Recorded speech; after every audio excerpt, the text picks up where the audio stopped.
Hi friends, it's Sarah, the owner and maker behind Multifarious Nature. Thank you so much for joining me today. If you are a new viewer, welcome to you. And if you are a returning viewer, welcome back. I'm glad you guys are here for another episode. And I did a lot of knitting this week, so I look forward to sharing all of that wonderfulness with you. I hope you guys have something wonderful and cozy to sip on, or well, I should definitely say knit on or crochet while you're listening as well. I still have some really good tea that I discovered. It's not David's tea. it's kind of like this running joke now. I feel like last couple episodes I've just been drinking David's tea, but from last year's Advent. But I actually picked up something, so I know Aldi is different. Aldi is like a little, it's a budget-friendly little grocery store. I guess you call that a supermarket. I don't know if that's the correct term for it. But I know they're all kind of different. Each Aldi's kind of different, and they all kind of have different items, especially in their seasonal area. So I don't know if you'll have this at your local Aldi, but I do recommend it. It's caffeine free, and it's cranberry hibiscus flavored tea. It is so good. I'll just read what the description is. It's a blend of hibiscus, rosehip, sweet blackberry leaf, and other natural flavors. So it has kind of, it's with their seasonal items, at least at my local Aldi, and it's really cozy. It has that cranberry flavor to it, and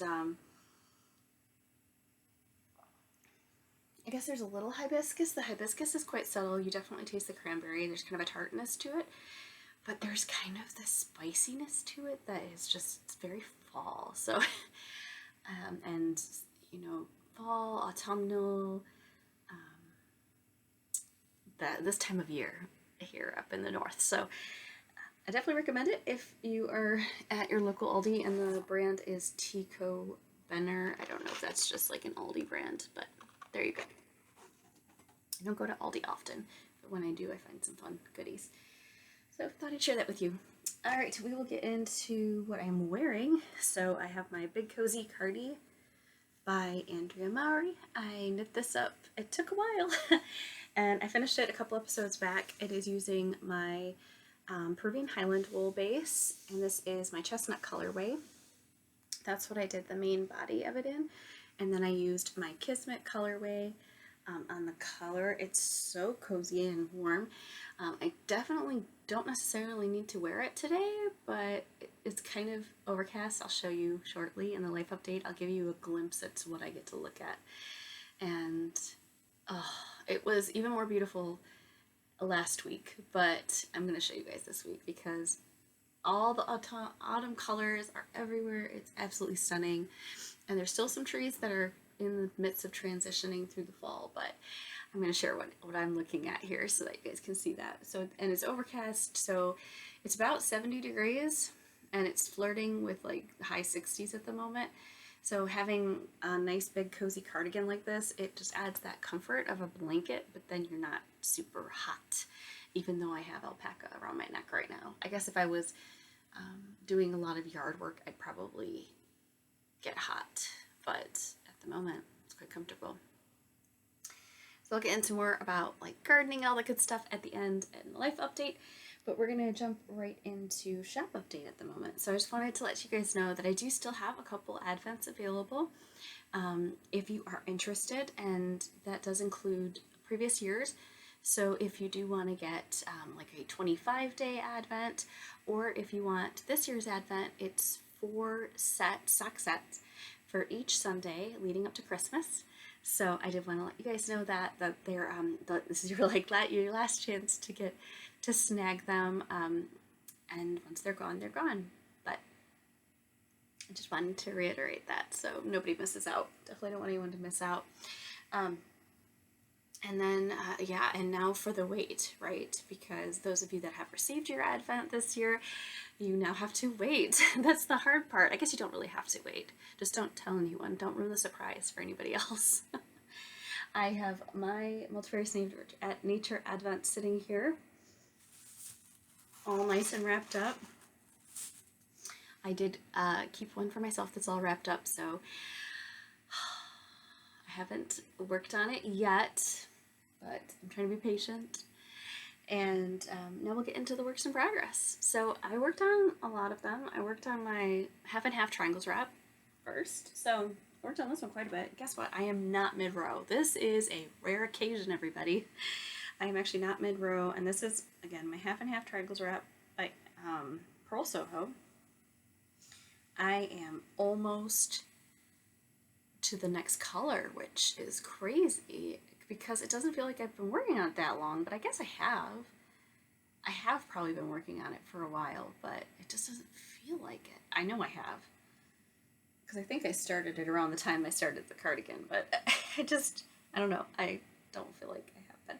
So this is my, I know the light's gonna probably be coming in and out. I'm trying to use natural lighting since I have it at the moment. I took off some time from work so I'd have daylight, but we'll see. This is the Kismet colorway that I have dyed up. I do have a couple available in the shop, but if you do want like a sweater's quantity, you might want to pre-order it, or pre-order, custom order. It is a beautiful speckle colorway with some tonality and variegation to it, but it's not an in-your-face variegation. It's really fun. It has this great texture too, so it's just very cozy. It has salmon and light pink, and there's fun speckles. There's even like light like lilac colored speckling throughout. And as you can see, this is going to be huge. So I did the bigger version of the half and half triangles wrap. There's big and bigger. I did the bigger version, and you can see why. Right now, it is a massive shawl right now. It is huge, and it's all garter stitch. It's a free pattern in Pearl Soho, and here is my stitch marker, so you can get an idea. So, that is my row counter. Here's my progress keeper. So just to give you an idea, so you guys that have been with me for a while, you've seen I usually just have, so much progress. But you probably noticed the last time I showed you that there was more significant progress, and this is why, because the rows are getting shorter now. So I'm getting a lot more progress done distance-wise, and as you can see. So here is where my progress keeper was at the beginning of the week, and this is all that I have completed, all of this. So the rows start going really fast now that they're getting shorter. Sorry, I keep hitting my progress keeper on my computer, or my stitch marker. So this is a progress keeper I made for last year's Advent, if you're curious. There's a little extra goodie that was in there. But this is where I'm at. So I really don't have that many stitches left before I think just join for the next color. So the next color I have over here. Ooh, go stretch for it. I have it all unwound here because, or unskeined. I'm going to be caking this up real quick because I now will be getting to it, so I want to kick it up. This is my Strawberry Shortcake colorway. It is a beautiful, vibrant pink. It is very... I say strawberry shortcake because that's what it is, but those of you that are infatuated with Barbie these days definitely has that Barbie vibe going on and a Barbie color. If you're looking for kind of a Barbie pink, I would definitely say strawberry shortcake is your go-to color. So there you have it, strawberry shortcake.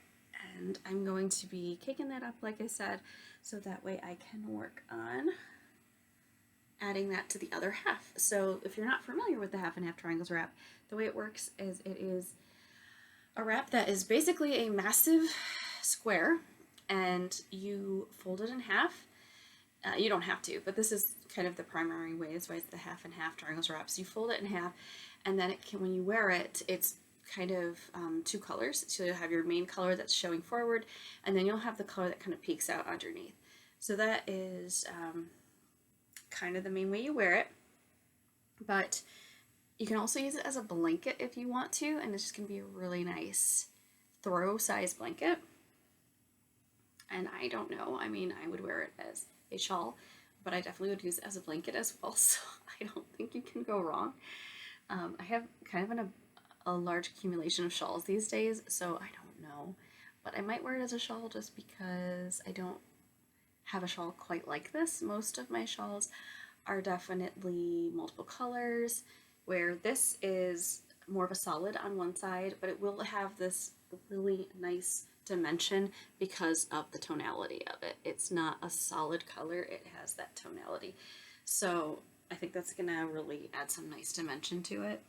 And then of course the speckling of Kismet is going to just have its own wonderful texture going on. But that is that half and half triangle strap.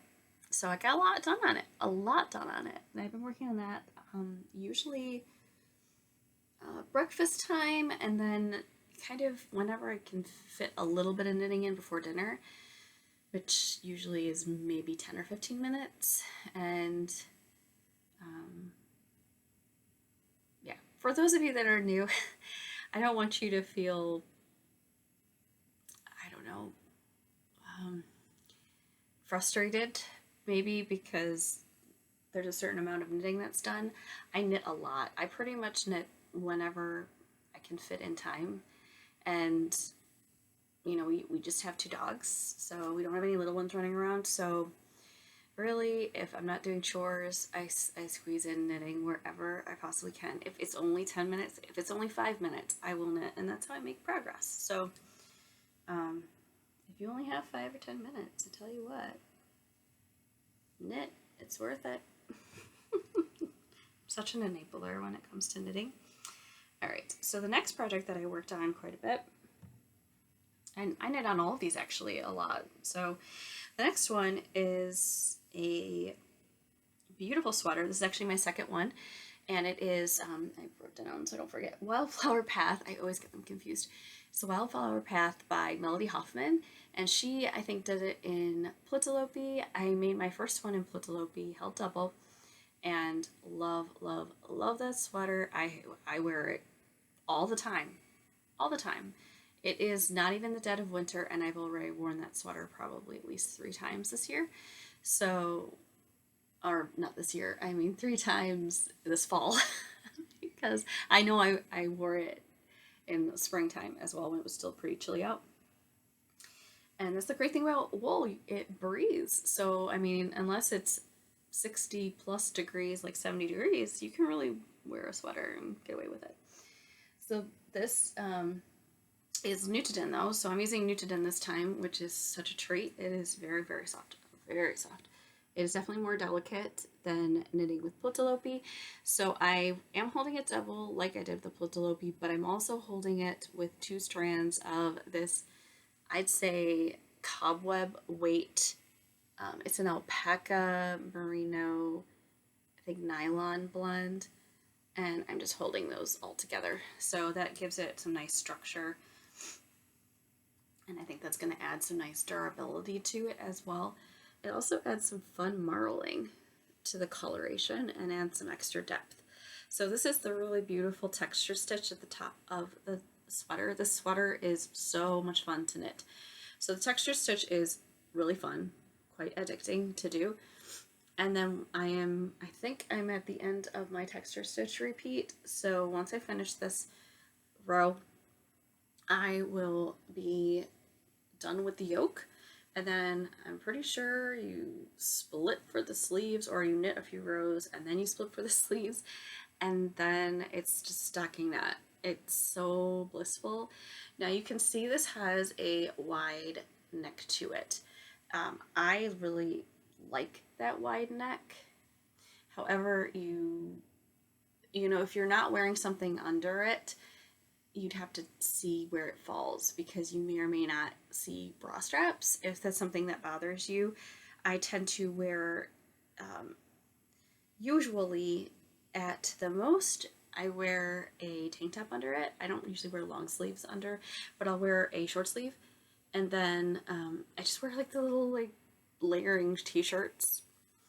I'll wear that, and then at the least I'll wear a tank top under it. So I usually always wear something under it just because of how open it is on the top. When I wear sweaters like this, I really am trying to layer and stay warm. So that's primarily how I will wear it. So this opening does not bother me, but I'm sure that if you could somehow pick up stitches and figure out a way to create either you could do a tank top or a mock turtleneck. I don't know how I got tank top out of that, like a turtleneck, but I do not know how to do that exactly. I'm sure I could figure it out though. You pick up some stitches and do some decreases or ribbing, and then you could have like a kind of a slouchy turtle. I think a slouchy turtle would look really nice with this. Just saying. But I feel like there's a lot of possibilities. It's really, really nice using Nutiden on this. This is such a treat. I'm using the colorway Vagen Hem. I always struggle. I don't know if I'm saying that right. It's a beautiful Swedish wool. It's so super, super soft. Definitely more delicate than the last Nutiden that I used. But very much enjoying it. So what I did, because when I find these cakes of Nutiden are really nicely compacted in the middle, and when you start using it, it's really easy to break and lose your end in the middle here. So what I did is I just pulled out a large chunk, so now it's much looser in the center, and I just took that one chunk and I wound it into a nice little ball like this, and I'm working from that. And then once I get to the end, that's a great part about Nutiden. Same with Blotolopi. When you get to your ends like this, you can just kind of rub them together and then continue knitting, and it felts itself, and it's strong. It's so bizarre. It's so wonderful. It's the beauty of wool that is raw, that has not been messed with. It's not superwash. It is so super soft. If you are sensitive to wool, I would say, I know it's probably controversial, I would say you're probably still going to be sensitive to Nutiden. Nutiden is one of the softest unspuns that I have worked with, but I say worked with because I haven't worked with like Wool Dreamers. I know there's a couple other really nice unspuns out there. Just haven't worked with them yet. I'd love to though. Someday. It's on the list. But yes, very much enjoying this. Such a treat. And maybe someday in the not too distant future, I will be working with some unspun that is from our own sheep. Oh, wouldn't that be a treat? I tell you what, we don't have sheep yet, but it's in the works, you guys. It is in the works. So that is Wildflower Path by Melody Hoffman in Nutiden and Old Mill Yarn. Okay, so the next one, the last project that I've really been focusing on this week is my Birch Pullover by Andrea Mowry.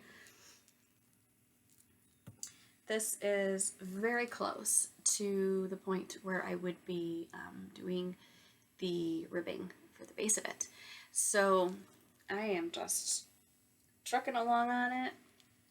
Where is my progress keeper? Okay, here it is, progress keeper. So there it is. I've gotten like about another, I'd say inch or so here. So I do have probably another good inch or so, which that means probably another week or so, if I only work on it as much as I've been working on it. Once in a while, I do get to be in my bonnet and focus on like one project, and I'm a very monogamous knitter, but I do find that I like to do different projects during different times of the day.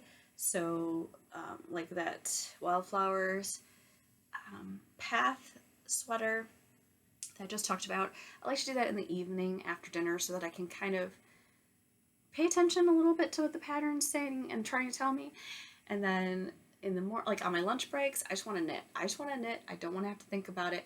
And that's why I've been working on my Birch Pullover, because I've memorized this pattern at the moment. It's super easy.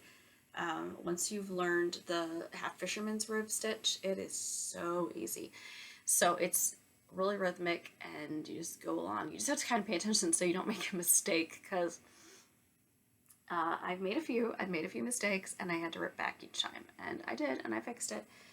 But just saying, it's a lot of work. It is a lot of work to do that, because it's very slow going to have to rip back. But I am holding Old Mill yarns. This is another Old Mill yarn. This is 100% merino. It's beautiful. It's a warm gray. Super pretty. And I would say it is, they said it was fingering. This was on a cone, so I know that compacts it quite a bit. Like when you wash this, it's going to fluff up. He said it was Worsted's, not Worsted. I think he said it was woolen spun. This doesn't exactly look like worsted. I think he said it was woolen spun. See how it's nice and fluffy. So I think he said it was woolen spun, and yeah, it's beautiful. I love it. Old Mill Yarn is a local, I'd say wool supplier out of Allegan, Michigan, and they do sell some wool online. So if you look up Old Mill Yarn, they do sell some online, but if you want the best deal and the best variety and all that good stuff, I definitely recommend during Michigan Fiber Festival, one, going to Michigan Fiber Festival, but then also stopping by Old Mill Yarn. They do amazing deals. Amazing. If you want to find out all about that, definitely check out my prior video, which is the Michigan Fiber Festival for this year. I'll tell you all about the fun, good stuff I found. Got some amazing deals. Amazing deals. So, once I finish up that ribbing, which I probably will start next week, we'll see how that goes. I need to still try this on. I realize it's going to grow a little bit, but I want to make sure I'm going to like the length because I want to be able to wear this to work and I don't want it super cropped. I do tend to wear t-shirts under a lot of my sweaters anyway, so if I do that, I'll probably be fine wearing it to work. If it's like a little past my jeans, I just really want to make sure it goes past there because it just keeps me warmer. We're in Michigan here, and it gets pretty chilly in the winter, so I want to make sure it's super warm. But there you have it. So next, I need to then work on the sleeves, and then we'll be going to town there. But just to give you an idea, like this is how this neck looks. But every time I've seen someone try on their sweaters, they're like this. So I realize obviously it has to do with their sizing as well, but I know this is going to grow and it's merino. So once this gets blocked, it's going to just, it'll loosen up and it grows. Now it's not superwash, so that means it won't probably grow as much. Superwash tends to grow more, where your non-superwash is going to have this beautiful bounce back. I love that. I love it. So I don't know. It's fun though. It's a lot of fun. I highly recommend it. If you haven't done any half fisherman's rib, this would be an excellent project to work on. And it's getting so big, it's blocking. Look at all the screen it's covering. It's getting so big. So a lot of fun. I'm actually looking forward to working on that a little bit more here because I haven't worked on it yet today and I need to. Okay, so that is it for the new knitting things. Now we will get into the life update, which I have something part of the life update that's staring at me over here on the shelf and I need to grab it. I'll be right back.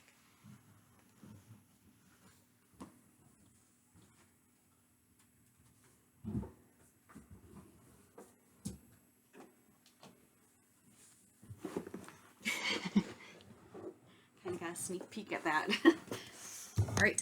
Oh, goodness. Sorry about that. So as I said, waiting on Advent. So I've got my Multifarious Nature Advent over here waiting, and it's staring at me like right there in the face because it's right here on the floor. But it's wrapped, so don't worry. I won't ruin any surprises when I flip you guys around so you can see the beautiful trees outside. But I did want to share that I did get my Christmas Advent, and I won't spoil any of it for you guys if you got this as well. Don't worry. I am waiting until December like I'm supposed to, but boy is it hard because I want to open it. But I got my Woolberry Advent. So I always, those of you that are new, I always love to support other independent dyers and fiber artists. And this year, for Christmas, my husband's Christmas gift to me is the Woolberry Christmas Advent. And I got the book version. I love how it's, do not open until December 1st. she even puts the label to like remind you. My favorite is how under that she says, "But if you do, I won't tell." So it's so cute. Yeah, very, very cute. And then she puts the sticker seal on here, which I kind of love because it keeps me honest. Like, don't cut into it, Sarah. But she has it in this nice box here, and I have it tucked away in my closet up there. I can still see it, but it will be tucked away in my closet so that I won't mess with it until December 1st. But I got the book version, like I was saying, so I'm not ruining anything, because if you've ordered it, you at least kind of know what's coming. You don't know what the book is or anything like that, but yeah, it's fun. It comes with some little goodies in there, and it comes with the book, and then it comes with 4 dyed skeins, not sock sets, but individual skeins, 100-gram skeins, that are dyed up to match certain parts of the book. Like when you get to a page in the book, then it corresponds to a number on the yarn, and then you open the yarn with it. So that's gonna mean I'm going to have to read, commit to reading and doing that, which I love reading. I always loved reading growing up, and I have definitely stepped aside from reading these days. I've been primarily doing audiobooks because that is easiest for me to be able to listen to it while I am knitting or getting ready in the morning. So this will be a nice step back where I can take some time and actually read and get lost in the story. And it's supposed to be fun, I think it's kind of a romantic story. I just think it's going to be really pleasant and wonderful. And I'm very excited to do that with the others that are participating in it. So it's really fun. So that's kind of what I'm going to be doing this Advent season, as well as opening up my sock sets and joining all of you with the fun sock sets for the Multifarious Nature Advent as well. So very excited, lots of fun things for Advent season coming up. But now I need to be patient because that's a whole month away. But I can do it. I can do it. I've done it before. Patience. All right, and then as far as other life updates and of things, I'm going to show you. Hopefully I won't make anybody sick, and I'm going to be careful not to spill my tea on the floor here. But this is my beautiful view out the window. So as you can see, there is some gorgeous trees going on right now. It is fully fall. And then we have our neighbor. It has an equestrian center out there, so you can probably see some of the stables.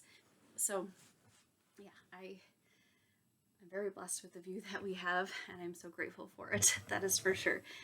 But it is definitely full fall here, and at the moment though, it's like 70 degrees, like I said, so that's unseasonably warm here. I actually talked to someone at work today, and it was her birthday, and she said that she was so excited because her birthday is usually always really cold and rainy, which it was raining, but it was warm.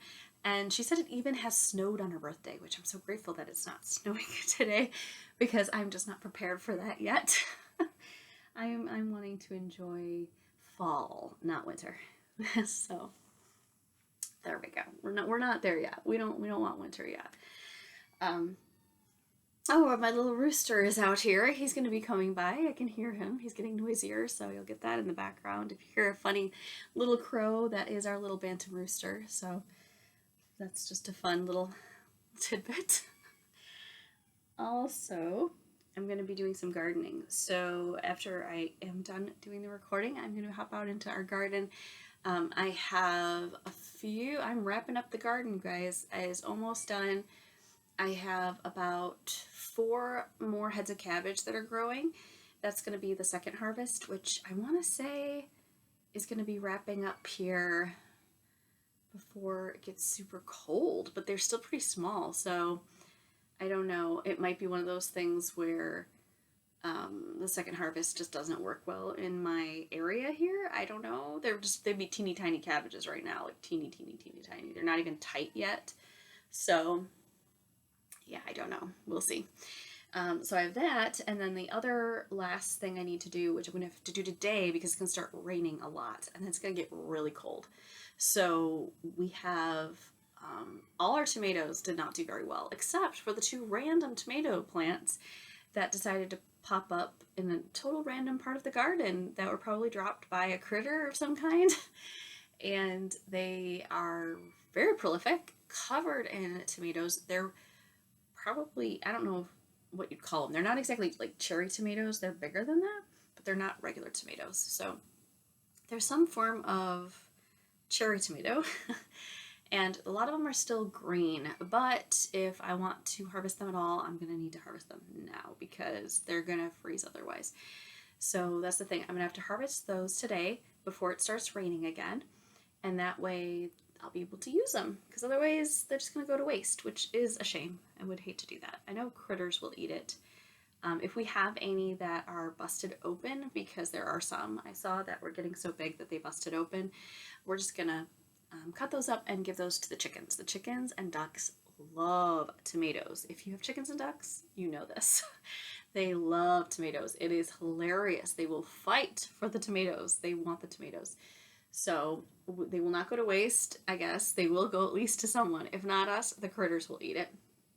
So that's kind of primary number 1 is getting that done, and that way they don't go to waste. And then we'll be done with that. And then the next thing would be kind of going through the garden to put it to bed, which I've never really done that.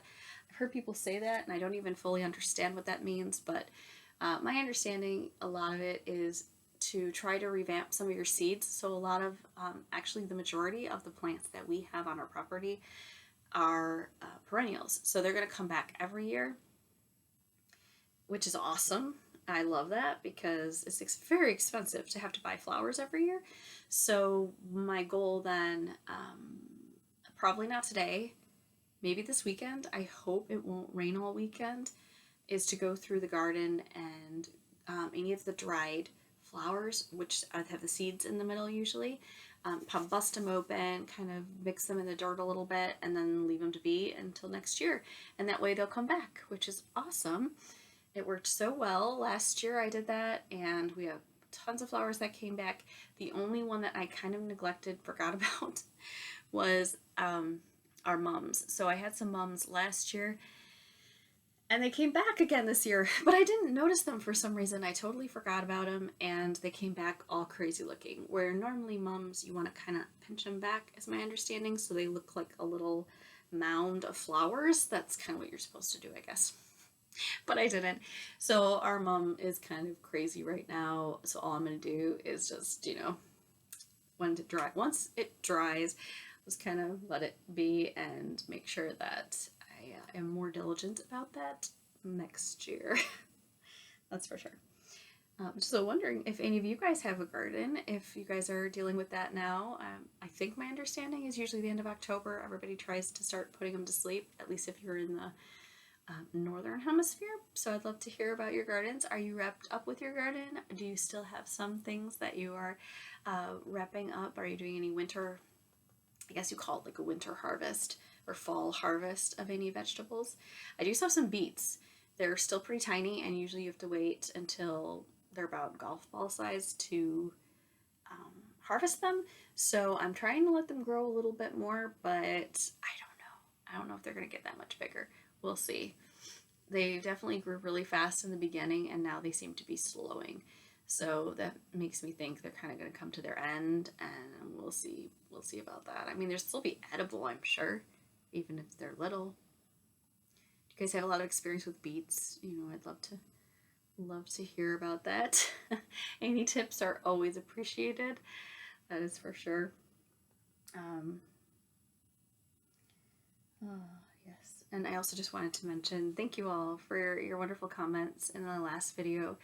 It's just been it was a hard week, and I'm really grateful to always have you guys there, and friends and family, and yeah, awesome. So thank you so much. And I think that's it. I think that's it for the life update end of things. Not too much else going on other than winding down. it's nice because now that I'm not watering the plants all the time because they're being rained on, and because it's the end of that season, you really don't have to do that as much anymore. It's kind of nice because then I can focus on other things which need to get done. So that is nice, to be able to do that. I did do just a teeny bit of spinning also, so just trying to get back into things. But my husband's still working on my electric carder, my drum carder, which is awesome. I'm so excited about that, because that's going to make that whole process so much easier, so much faster. Actually, it's not like, well, yeah, it'll be easier too. I was gonna say it's not necessarily easier, but it is. It's easier and so much faster. So much faster and a lot less repetitive motion issues for me, because using hand carders is a lot of repetitive motion, and we want to try to prevent repetitive motion injuries if we can, right, guys? So there you go. Well, I hope you have a wonderful rest of your week, and I hope you are creating all kinds of wonderful things. I hope you are staying healthy. I know allergies are crazy this time of year up here, so I don't know how they are by you guys, but I hope you are staying healthy, and I look forward to chatting with you soon. Take care. Bye.